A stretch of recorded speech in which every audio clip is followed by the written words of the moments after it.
أعلنت الإعلامية بية الزردي أنها تفضل الابتعاد عن الأضواء في الوقت الحالي إذا تمت دعوتها للعودة كضيفة قارة في البرامج التلفزية.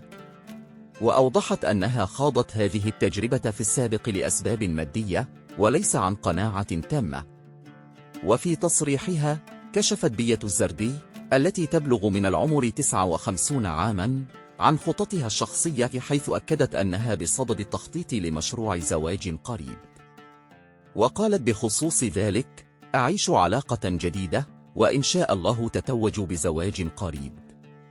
كما تطرقت بية الزردي إلى تجربتها السابقة في الحب، مشيرة إلى أنها كانت في علاقة جدية منذ 2 سنين، وقد تحدثت عنها بشكل كبير في وسائل الإعلام. إلا أن الأمور لم تسر كما كان متوقعا، حيث تدهورت العلاقة في النهاية ولم تتوج بالزواج.